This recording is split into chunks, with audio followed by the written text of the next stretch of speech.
শুনি ছুটে এলাম কাল লাগেনি কেন কেন কান্দ কারণ কে তোমাকে অন্যায় কুবচন বলেছি, কে তোমাকে কটু কথা বলেছি, একবার কাল লাগনির কাছে তুমি প্রকাশ করবো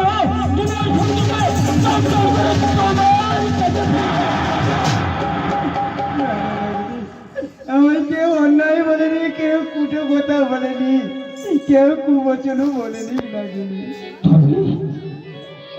আর চোখ থেকে অশ্রু কেন বয়ে যাচ্ছে মা? তোমাকে যখন কেউ দুটো কথা বলেনি, কেউ তোমাকে অন্যায় বলেছে, তাহলে কেন কেন তোমার চোখ থেকে অশ্রু বয়ে যাচ্ছে মা? আমার দুই নয়নে কেন অশ্রু বয়ে যাচ্ছে? এই দুঃখের কথা ওরে লাগলে তোমার কাছে বলা যাবে না লাগলে। কেন বলা যাবে না মা? আমি কালিদয় সাগরে উপবাস করেছিলাম, তাই তোমার চন্দনের রোল শুনে থাকতে পারলাম না, তাই আমি উল্কার মতো ছুটে এসে তোমার কাছে এসেছি। বলো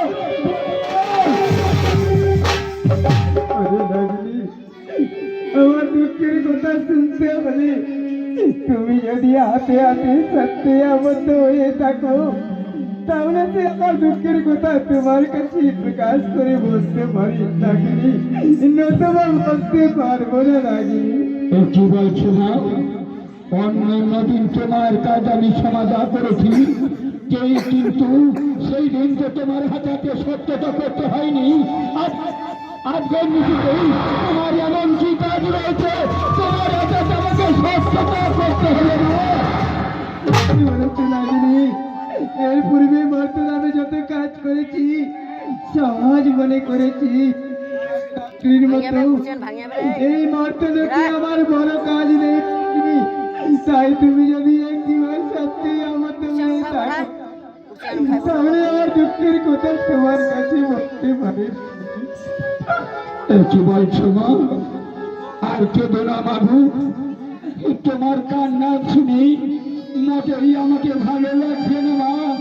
যখন আমি একাদশী ব্রত করি, কালিদয় সাগর থেকে এসেছি, তাই আমি সেই গুলো কালিদয় সাগরে যাবো না, আমি কান্নাগ্নি হয়ে তোমার হাতে হাতে বিশ্বাস করতে না।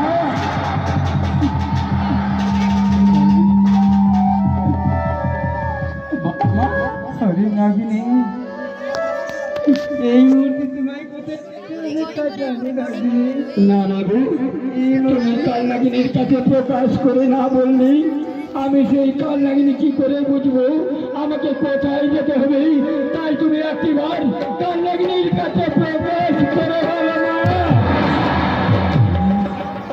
এই মুহূর্তে তোমায় যেতে হবে সেই চম্পলা নগরী।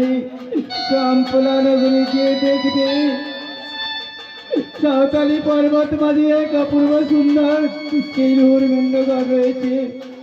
মেন্ডঘরের মাঝে বেউলা লক্ষ্মীন্দরের আজ বিয়ের ফুলসজ্জার রাত, তাই শুয়ে নিদ্রায় রয়েছে। নিদ্রাকালে তোমাকে লক্ষ্মীন্দরকে দর্শন করতে হবে। না না না না,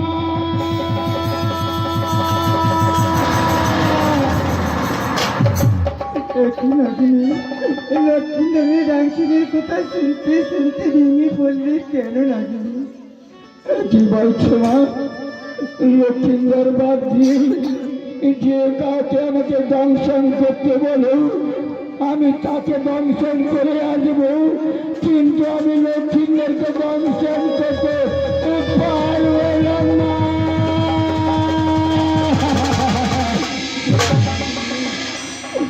এই ত্রিভুবনের মাঝে করিয়াছি দিব্য অঙ্গীকার, বিবাহের রাতে বসে বসে চন্দ্র কুমার। তুমি যদি দংশন না করতে যাও নাগিনী, এখনই পাইবে রজনী।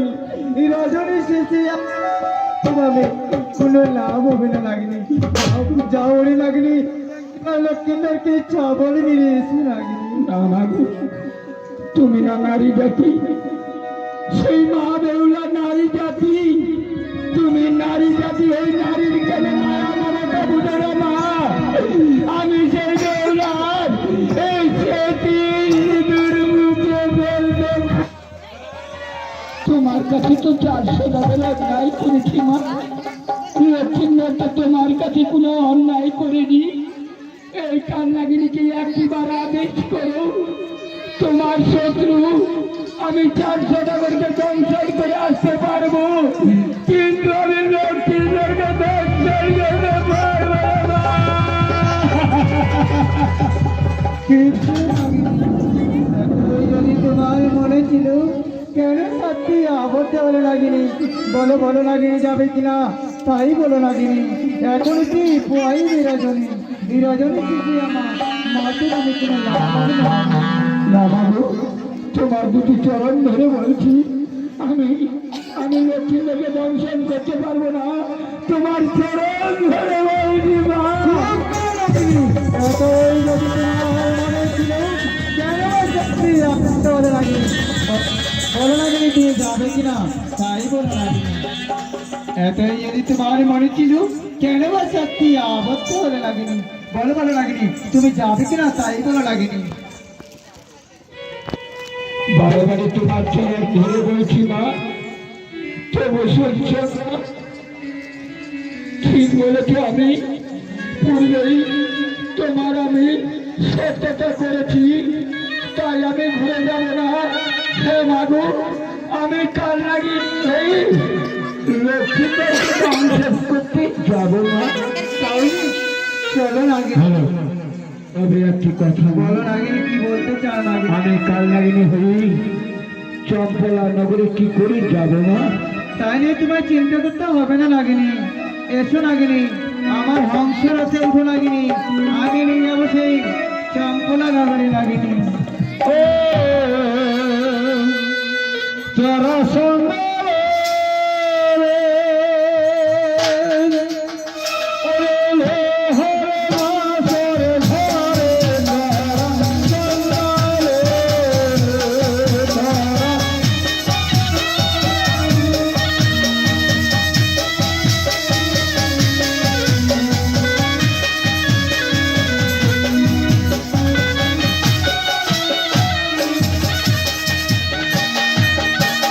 কাল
মনে পড়বে তো করব মেমরি বিপহর তোরা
নাগিনী, বলো মা এটাই ওনার চম্পলা নগর। সত্যি বলছো মা তবে একটু কথা মাগো বলো নাগিনী, কি বলতে চাও? সুতার সঞ্চার বোধ নাগিনী মোটা করে বল কেমন পরিবেশ করবো কাঞ্চে বেন্দ ঘর মা ম্যান্ডগরের মাঝে সুতার সন্তান দাঁড় রয়েছে, তুমি কিভাবে করবে ছবি? তোমাকে হ্যাঁ মাগো দেখেছো না আমি মোটা কি করে কাঞ্চে বেন্দ ঘরেই প্রবেশ করবো মা সত্যি বলছো নাগিনী, তাই নিয়ে তোমায় চিন্তা করতে হবে না নাগিনী। পদ হস্ত মনসা ফিরাইবে সত্যবান, সুতার যে অতি খুবই তোমার কোলে বাস।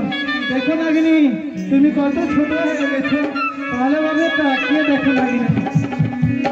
আর দেখো নাগিনী, সত্যি মা তুমি না কালীঘর সাগরে ব্রত একাদশী করেছিলে, তাই ব্রত একাদশীর পান্ডাটি আমি নিজ হস্তি করে দেবো। এসো নাগিনী। দাঁড়াও মা আমার প্রতিজ্ঞা মা যতক্ষণ পর্যন্ত তোমার শত্রুকে লক্ষ্মীবাইকে দংশন করে না নিয়ে আসতে পারি ততক্ষণ পর্যন্ত আমি পালন করব না মা। তোমার চিন্তা করতে হবে না। আমি পরে পালন করবো না এখন আমি পালন করবো না মা।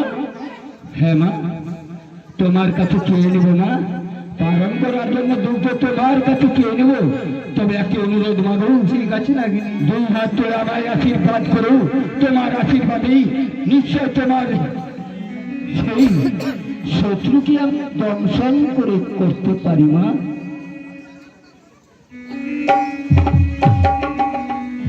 ঠিক আছে নাগিনী, আমি আশীর্বাদ করি না, আমার মনস্কামনা তুমি পূর্ণ করতে পারো নাগিনী।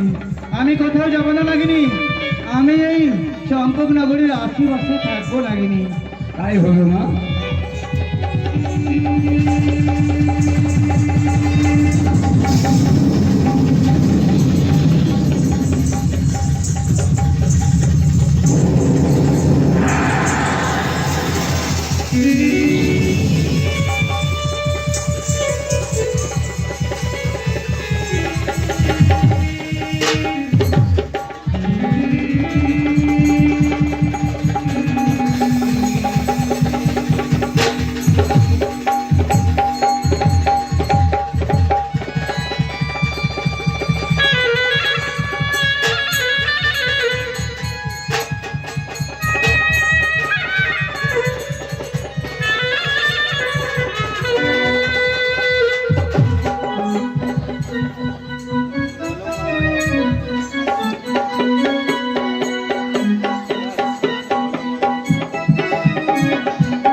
কি বাবা লক্ষ্মীন্দ্র কেন কেন পালঙ্কি ঘুমিয়ে রয়েছ? একেবারে জেগে দেখো আমি সেই কাল লাগিনি, তোমাকে আমি দংশন করতে এসেছি লক্ষ্মীন্দ্র।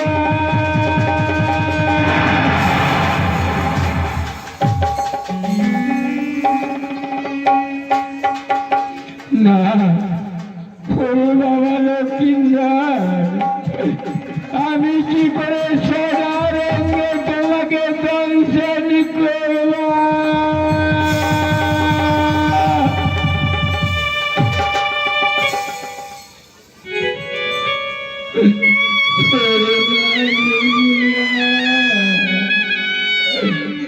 একটি বাড়ি দেবে তোমার ভাগ্য দেবতাকে কোলে তুলে নিয়ে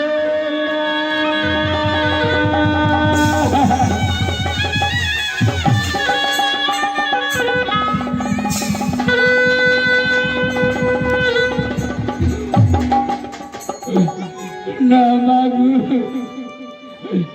আমি তোমার সেতুর সিঁদুর মুছে ফেলতে পারবো না।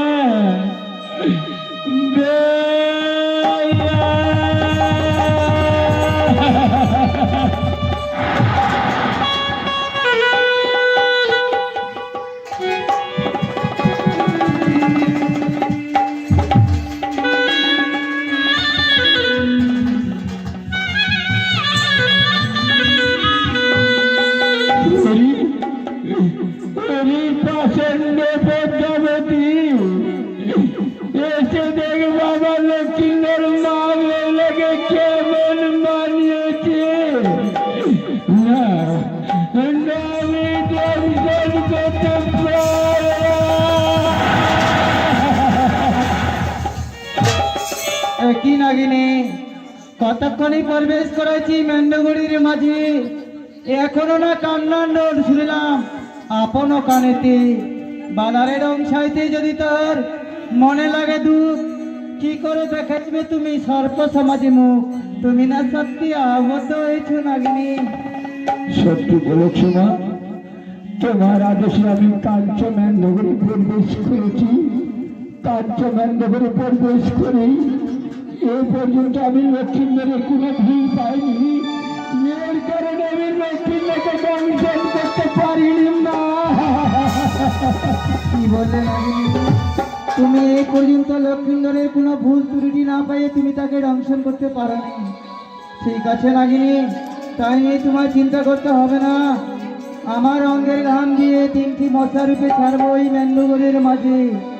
সেই মশা কাটবে লক্ষ্মীন্দরকে, লক্ষ্মীন্দরের পদধূলি লাগিবে তোমার মস্তকে। একটু তুমি কাটিবে কোথারে? এই যে মশা রূপে ছাড়লাম মেন্ডুগড়ের মাঝে।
কি লক্ষ্মীন্দর বিনা অপরাধে আমার মস্তকে মারিলে লাঠি।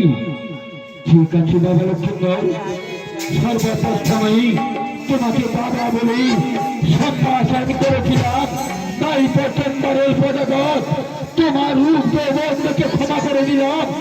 এরপরে বিনা অপরাধে যদি কান লাগে লাঠি মারতে তোমাকে আমি বিদায় করে তোমাকে আমি বিদায় করে দেব।